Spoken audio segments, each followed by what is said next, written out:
ইতিহাসে কিছু মানুষ থাকেন যারা শুধু সময়ের বিরুদ্ধে লড়াই করেন না, তারা মানুষের বিবেককে নাড়িয়ে দেন।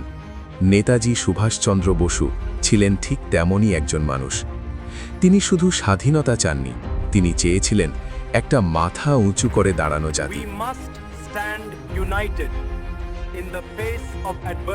কিন্তু আজ এই স্বাধীন দেশে দাঁড়িয়ে যদি নেতাজি আমাদের দেখতেন, তিনি কি গর্ব করতেন, নাকি নীরবে কিছু কঠিন প্রশ্ন তুলে ধরতেন? নেতাজির চোখে স্বাধীনতার মানে, নেতাজির কাছে স্বাধীনতা কখনোই শুধু ব্রিটিশদের চলে যাওয়া ছিল না। স্বাধীনতা মানে ছিল ভয়হীন চিন্তা, দায়িত্বশীল নাগরিক আর আত্মসম্মানবোধ। তিনি জানতেন পরাধীনতা যায় একদিনে, কিন্তু চরিত্র গড়তে লাগে প্রজন্ম। তাই তো তিনি বলেছিলেন, তোমরা আমাকে রক্ত দাও, আমি তোমাদের স্বাধীনতা দেব। কারণ তিনি বুঝতেন স্বাধীনতা কোনো উপহার নয়, এটা ত্যাগের ফল।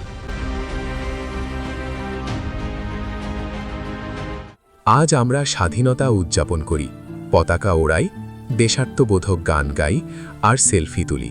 এতে কোনো ভুল নেই, কিন্তু নেতাজি হয়তো প্রশ্ন করতেন, এই স্বাধীনতা কি শুধু উদযাপনের জন্য, নাকি রক্ষা করার জন্য?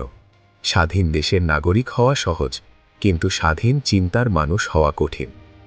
আইন ভাঙলে আমরা বলি সবাই তো করে, দায়িত্ব এড়িয়ে গেলে বলি আমার একার দ্বারা কি হবে। নেতাজি থাকলে হয়তো বলতেন, এই ভাবনাগুলি নতুন ধরনের পরাধীনতা। রাজনীতি ও ক্ষমতা নেতাজির দৃষ্টিতে, নেতাজির কাছে রাজনীতি মানে ছিল সেবা। আজ অনেক সময় রাজনীতি মানে হয়ে উঠেছে ক্ষমতা। তিনি ক্ষমতার পেছনে ছোটেননি, তিনি দায়িত্ব কাঁধে তুলে নিয়েছিলেন। আজকের রাজনীতি দেখে নেতাজি হয়তো বলতেন, ক্ষমতা পেলে অনেকেই নেতা হতে চায়, কিন্তু ত্যাগ করতে পারলেই মানুষ সত্যিকারের নেতা হয়। তিনি আপোষ করেননি, কারণ তিনি জানতেন নীতির সঙ্গে আপোষ মানেই জাতির সঙ্গে বিশ্বাসঘাতকতা। যুব সমাজ ও আধুনিক দেশপ্রেম নেতাজি সবচেয়ে বেশি ভরসা করেছিলেন তরুণদের ওপর। তার ডাক ছিল মূলত তরুণদের জন্যই। আজকের তরুণরা মেধাবী, প্রযুক্তিতে দক্ষ আর আত্মবিশ্বাসে ভরপুর। কিন্তু প্রশ্ন একটাই, এই শক্তি কোন পথে যাচ্ছে? দেশপ্রেম কি এখন শুধু একটা ট্রেন্ডিং হ্যাশট্যাগ, নাকি নিঃশব্দে নিজের দায়িত্ব পালন? নেতাজি হয়তো বলতেন, দেশকে ভালোবাসা মানে শুধু স্লোগান দেওয়া নয়, ভুল দেখলে প্রতিবাদ করা আর সঠিক কাজটা করা, এমনকি সেটা অপ্রিয় হলেও। সেনাবাহিনী ও আইএনের স্বপ্ন।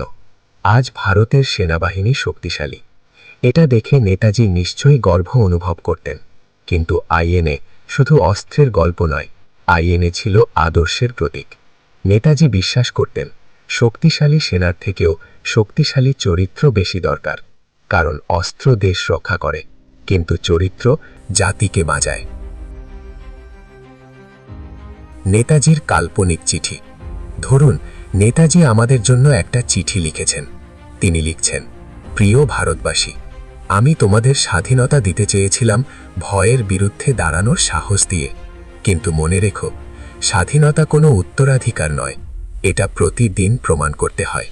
যদি অন্যায় দেখে চুপ থাকো, যদি সুবিধার জন্য নীতিকে বিসর্জন দাও, তবে আমি হারিনি, তোমরাই হেরে যাচ্ছ। কারণ স্বাধীনতা হারায় যেদিন মানুষ প্রশ্ন করা বন্ধ করে। নেতাজি ইতিহাসে হারিয়ে যাননি, তিনি হারিয়ে গেছেন আমাদের বিবেকের ভিড়ে। প্রশ্ন একটাই, আমরা কি সেই ভারতের যোগ্য যার স্বপ্ন তিনি দেখেছিলেন? স্বাধীনতা একদিন পাওয়া যায়, কিন্তু তাকে বাঁচিয়ে রাখতে হয় প্রতিদিন, নীরবে, দায়িত্ব নিয়ে, সাহসের সঙ্গে। চ্যানেলটি ভালো লাগলে অবশ্যই লাইক এবং সাবস্ক্রাইব করবেন আর শেয়ার করবেন।